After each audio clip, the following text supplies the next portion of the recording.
With a native population of 700,000 ruled prior to February 1942 by Dutch and Portuguese, Timor is today ostensibly Japanese. But somewhere on that island is a gallant band of Australians supported by a few Dutch. The war has been over for them for 10 months, but they won't admit it, won't give in. Mystery Island, slumbering in the tropic dawn, but only part of it. Keen Australian outpost eyes watch their dangerous enemy while weary comrades sleep. Another day for the men of Sparrow Force, and for some of them at least a rare treat, deer meat, venison, for boys who've lived on crocodile and water buffalo for many months. They haven't seen bread since February. Lieutenant Jerry Mackenzie finds the buffalo tougher than the life he leads.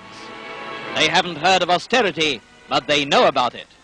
Addition to the larder, friendly natives bring in a young croc, all alive-o, so that he'll keep, but so trussed up that he might as well be dead anyway. For 59 days, Australia did not know of their existence. Native bush telegraph even told them that Australia itself had been conquered. But they went on fighting, just for luck. Captain Baldwin was a master at Geelong Grammar School. Natives used bamboos for almost everything, even a shower bath. The men of Timor have pinned down a big Japanese army. Up to 2 months ago, they had killed more than 600 Japanese for the loss of 17 Australians. It's a Jap looking for them, but from the sky he sees only jungle and scattered native villages. They fight the Japs in a hit-and-run warfare, severely rattling the much more numerous enemy. They ambush him, shoot him up with Brens, Tommy guns and rifles, their only weapons. Finally, they broke his morale so that he ventured after them less and less, sent petitions urging them to surrender. That's how they fight. Hit and run, kill all you can and retire. The true guerrilla.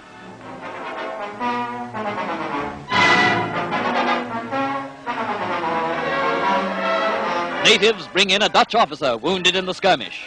He has a stomach wound, but will recover under the unit's able doctor, Captain Dunkley, who has performed miraculous work with few drugs and scant equipment.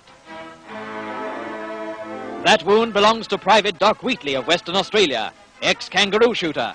His rifle has brought down no less than 47 Japs for certain. His fine-type cobbers are the brothers Charlie and Stan Sadler.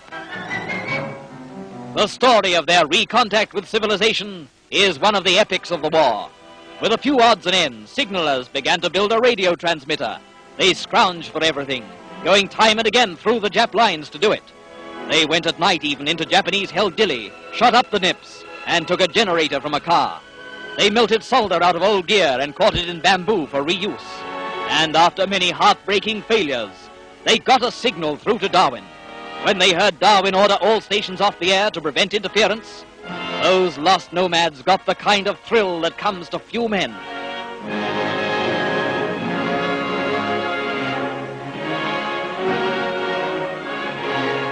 It was a thrill, too, for the mainland listening post.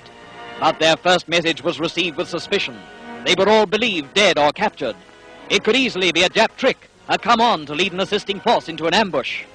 So Darwin Signals officers took precautions.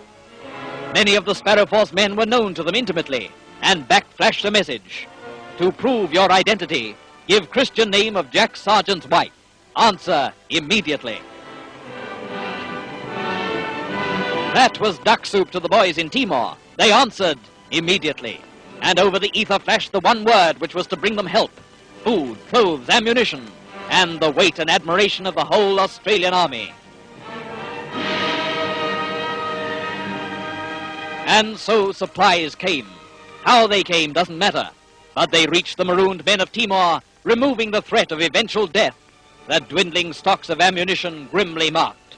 Came the mail and letters from Australia, voices from home talking to them in the wilderness.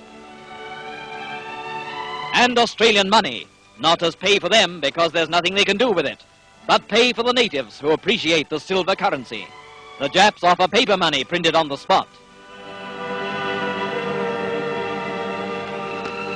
A raid on a Japanese-held native village is planned. The natives round the Australians' territory are friendly and loyal, but the Japs have armed many other tribes and incited them to attack the Australians and the tribesmen supporting them. Thus they have begun a civil war.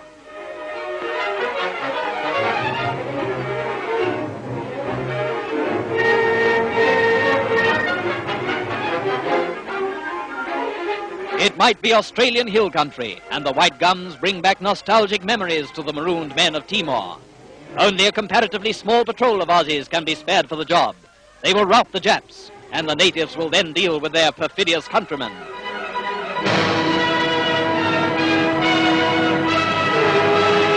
Warily, scouting parties close in on the doomed village. The Japs have no idea of the hot time coming to them. And here it comes.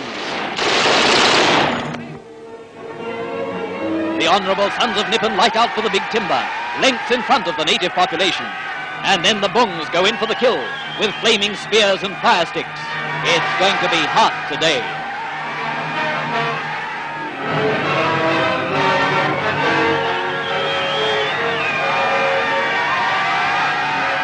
Primitive warfare, inspired and guided by white men who have gone back to the primitive to preserve their own lives. Men who know what privation means. Fleas, lice, dysentery, malaria, hunger, blood and suffering.